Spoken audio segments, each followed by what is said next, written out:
And look at this. Bill is going to 3-bet. This is so strong. Hey everybody, welcome to another CrushLivePoker.com hand review. And today we're going to take a look at a recent hand that was played on the Hustler Casino live stream from this past Friday. And the players were playing 100, 200, and in this hand with a $400 straddle with a $200 big blind ante. Now, the two players in this hand are longtime high-stakes cash game professional Brian Kim, and you might know him from his deep run in the main event at the WSOP this past year, and businessman Bill Klein, who is obviously capable of making some moves.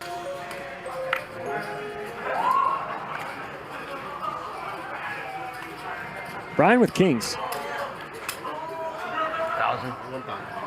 And Bill with ace-king in the straddle.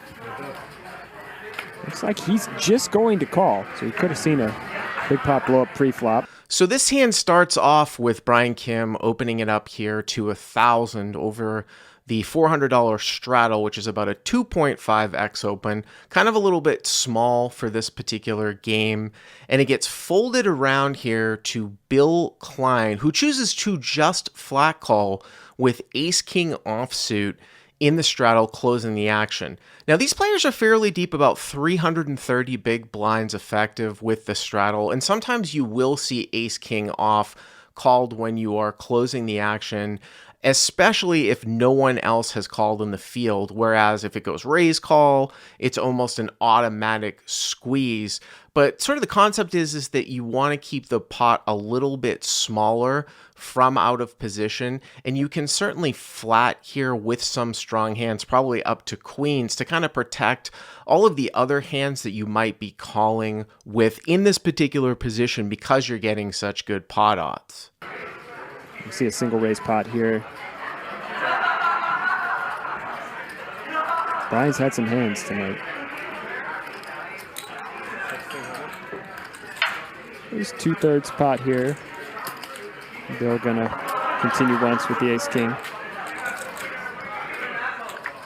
So with the pot being $2,500, we go to the flop, and it's 10-5-4 with two hearts, and Bill is going to check, and Brian's going to take a pretty large sort of c-bet here for 1,600. Now, Bill doesn't really have a heart in his hand. If he had ace-king with the ace of hearts or the king of hearts, this would be an automatic call. But still, his hand is rather under-repped. He's got two overcards and sort of two backdoor straight draws. When you do flat ace-king pre-flop and you don't drive it with a 3-bet, usually you're going to continue on a lot of boards, paired boards, somewhat disconnected boards, and a board like this. So even against the 2/3 pot size bet, I'm not really surprised here that he makes the call. And now we go to the turn. Five on the turn. Bill could certainly have quite a bit of 5x here from the third blind, but could also just have 10x that is just never folding on this turn. Could have flush draws, straight draws, etc. Imagine Brian just continues betting here for value.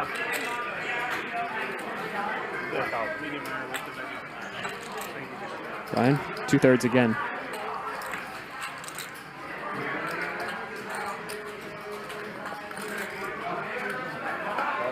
And Bill gonna call. Nice pot, Charles. So now with the pot being 5,700, the turn is an offsuit 5, and Bill checks once again. Now, Brian Kim has to be somewhat cognizant of the fact that Bill could have a 5. I mean, he could have a lot of hands closing here in the straddle. So you might see this turn card checked back quite a bit. But I actually like the play here by Brian. I'm going to continue to bet if I were him and probably evaluate if I were to get check raised. And it's just because Bill's going to have a lot of 10x. He's going to continue with a lot of hands. There's a flush draw out there, a straight draw. And usually in this spot in position, you take a large sizing, targeting 10x. And that's exactly what Brian Kim does. He makes a bet of 4,000 here. Now when it gets back around to Bill, it's still pretty close. I mean, you can definitely play this hand as a bluff catcher. And one of the good things about this hand is if you do happen to hit an ace or a king, the play really is on the river to check, because especially against a good player like Brian Kim, they will represent when you do hit with a bluff. And Brian Kim is obviously good enough to continue to value bet. Like if a king were to come, you might value bet like jacks or queens here too at the end. So I actually think that calling here is fine if you're going to check a lot of rivers. It's pretty close though because of the large sizing, but it's interesting that when we move to the turn, we would rather have like a heart in our hand for the sort of the back doors on the flop. But now we probably wouldn't want to have a heart in our hand because it gives Brian Kim more of an opportunity to bluff a front door flush draw. So it's interesting how the combination kind of moves from street to street.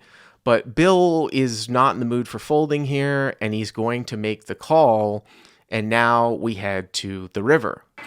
Nearly 14,000, and they're going to the river. The river is another 5.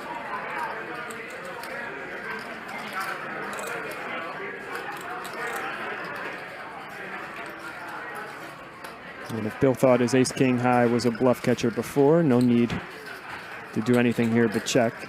Beating the flush draws, beating the straight draws. It seems like he's got other ideas. He's going to lead.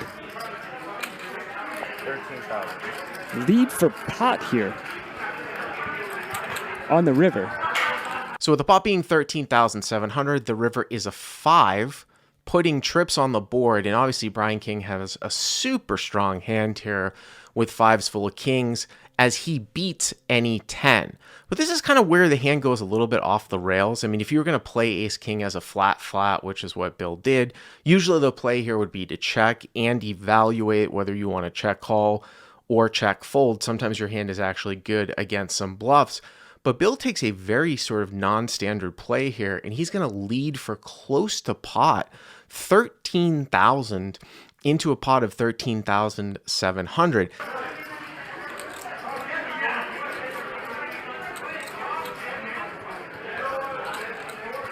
If you're Brian, you lose to 10s and quad 5s. 10 seconds. 4 of a kind. I would think that trip 5s would raise off the turn at some frequency, and 10s would 3-bet.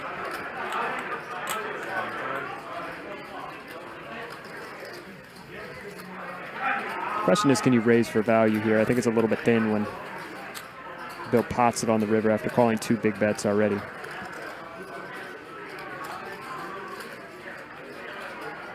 What are you really targeting? 10x maybe?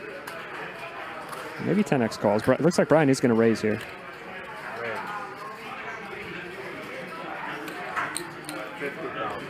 And Brian makes it 50K here, indeed targeting a hand that Bill could have, like ace 10, queen 10, jack 10. And this is really where sort of the critical inflection point is in the hand, because if you're Brian Kim, you beat any 10 here, and sort of the reflex response that one could make is, hey, I want to raise and get value from a 10. But what I kind of find interesting about this, though, you've got to look at the whole hand and the whole line of the hand. Brian bet 2/3 and 2/3, so large bets across the flop and on the turn, and Bill check called, and now he's leading for pot. I would say it's fairly unlikely that Bill would do this with a 10. He most likely would take that hand kind of as a bluff catcher and check call. Now, it's interesting, though, too, because Bill has ace king. You would think he would also do that with this particular hand, too. So if you never thought that he was going to do this with a 10, check call, and lead for pot, then you can make a very, very strong case that this might be just a call here with kings. You're losing to a 5, obviously. The other hand you're losing to is 10s full, pocket 10s, if Bill had flatted with 10s. I mean, obviously he's flatting here with ace king. So it's one of these situations that becomes very close, and it really, really depends on whether or not you think Bill would check call, and then lead for pot with a 10. Now, if you do think that he would do this, then raising is in order. And this really brings up one of the bread and butter plays that I always advocate over on crushlivepoker.com, which will make you a lot of money in live poker, which is bet or raise folding for value. Now, what does that mean? It means betting or raising with a hand where you think you can get called by worse. But then if your opponent raises or re-raises you, contemplating possibly folding. And, to take a step backwards, the reason why we do this is because we think we will get called by worse, and only better will raise us.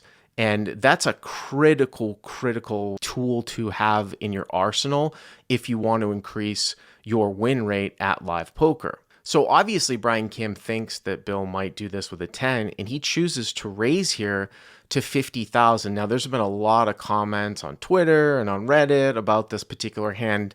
And one of the biggest things I disagree with, people say, well, if Brian raises to 50,000, he can never get called by worse. I think that's totally garbage. If Bill had a 10 here, I do think that he would call. I don't think that this raise really is out of line if we think it's possible that Bill has a 10. Now, if Bill is never taking this line with a 10, then it might be a little bit too thin. But the whole argument of him not calling with worse, I think is total garbage here. What's also interesting here too, take a look at sort of hand equivalency. If Brian Kim had, say, pocket tens, which would be the second possible best hand that you could have here, it would give Bill Klein less of a chance of having a 10. So you could easily make the argument, as crazy as it looks on paper, that jacks through aces might be more of a raise here than tens full, because of the fact that Bill Klein has more 10x that he might be betting here and will call a raise when you have jacks through aces. So when Brian makes it 50,000 here, I'm sure he's probably not expecting Bill to re-raise at the end, and this is really for pure value. Now, moving back over here to Bill, again, it's very non-standard that he bets pot here with ace king, because really this is kind of a bluff catching hand. Usually, if Ryan's going to raise here, we would probably just fold, live to see another day, maybe once in a while I might be able to get on board with a call if it's against some sort of crazy maniac that we don't think is raising with like jacks or queens and we block aces or kings. But something happened here that was entirely unexpected. And look at this. Bill is going to 3-bet. This is so strong.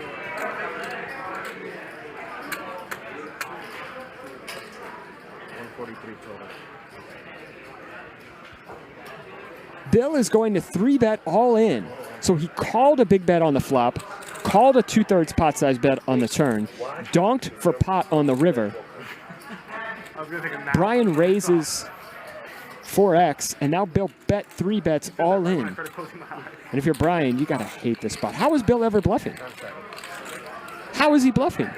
Bill chooses to bet 3-bet as a bluff all in, and he moves in for 127,000. So 13 to 50 to 127,000 as a 3-bet all in. And this is really one of the most under bluff spots in all of live poker, getting check raised on the river. But here, this is even stronger, a bet 3-bet here on the river. It's just entirely insane. It looks so strong, as Crush Live Poker commentator Mark Goon quickly pointed out. Now, for Brian Kim, if you were planning on raising the river here for value, this almost has to be a raise fold.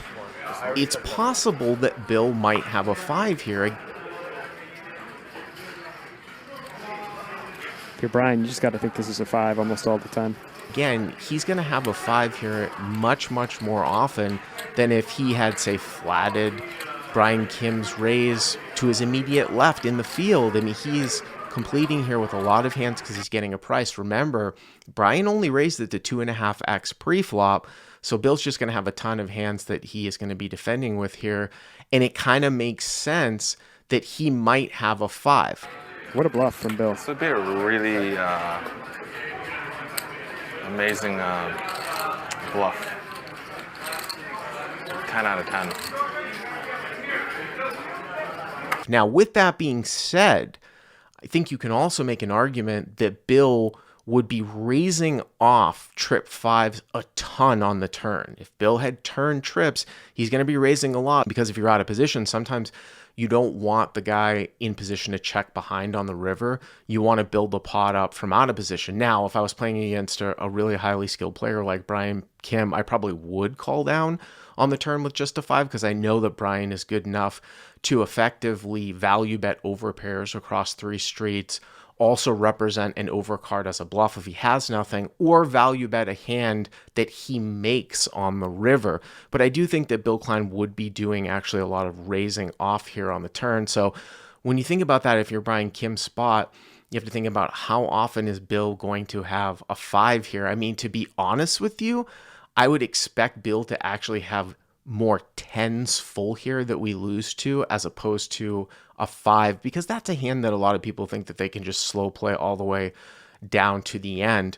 But I got to tell you, if I raise here with kings for value and then Bill Klein 3-bets me, I'm going to have a very, very hard time making this call. Now, he was getting about 2.5 to 1. The pot was 190,700, 77,000 to call. Now, Brian said, too, on the video, it was about 83,000. So if it was 83,000 instead of 77, he's getting about 2.3 to 1 to call. So he's got to be good here, like between 25 and 30% of the time in this particular spot. And I don't think that he's good anywhere near that amount when you get 3-bet on the river. Now, I will say, and I'm not sure if Brian Kim knows this, that Bill Klein has absolutely made some sort of big bluffs and some big overplays in the past, going way back to high stakes poker days. He made a huge bluff against Phil Galfond when he called with a combo draw, and he represented a full house when the board paired. And then a few years ago on Live at the Bike, I had the opportunity to commentate a hand where he played jacks slow pre-flop, where he called an initial pre-flop raise from Garrett, got a 3-bet squeeze from behind him from a player named Jackie, and then the initial opener 4-bet, and he back raised 5-bet with jacks, so it went raise, call, 3-bet, 4-bet, and he back raised with jacks, and he got pocket kings to fold the hand. You can take a look and click on this link here if you want to check out that hand. That was from 2019.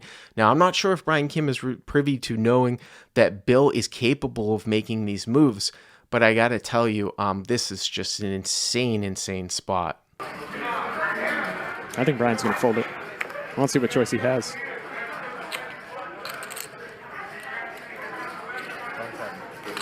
I'm probably going to fold.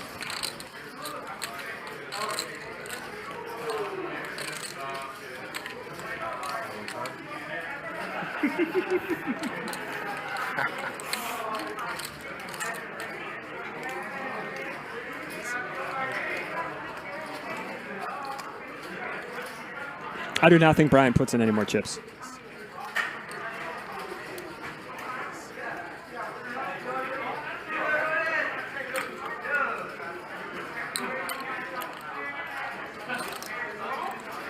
$80 more? 83 more, right?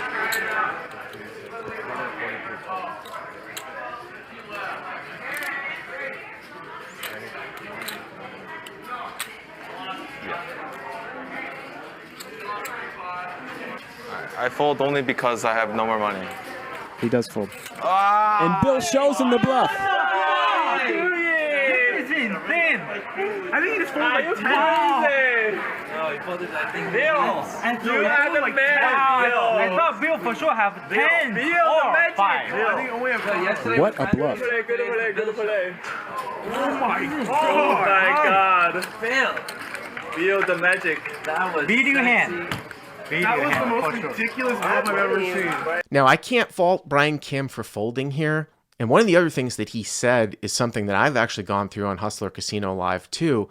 The mechanics of actually bringing a lot of money to this game, I'm not exactly sure where Brian Kim lives, but if he doesn't live in LA, can be sometimes hard. I mean, you can wire a bunch of money there, but how much money are you going to wire to play on like a 5-hour stream if you only brought 150 or 200,000 with him? it's kind of one of these things where you don't want to lose one of your buy-ins or take a huge risk to lose one of your buy-ins if there's a really good shot that it's going to make you short for the rest of the session and you have no more money to dip into, because the worst thing that can happen as a winning player is that you get knocked out of the game. This is where running it twice can be advantageous in this spot. Normally I don't run it twice, but when I'm playing on Hustler Casino Live, I do run it twice. It's not necessarily that I want to cut the overall variance down. I want to cut the variance down inside of this session so that I don't get knocked out and I can't play in a juicy game for the rest of the show. But what an incredible hand. You really have to hand it to Bill Klein. I cannot fault Brian Kim for making this fold, but the balls on Bill Klein, this really has to be the bluff of the century. One of the most amazing things I've seen on live streamed poker.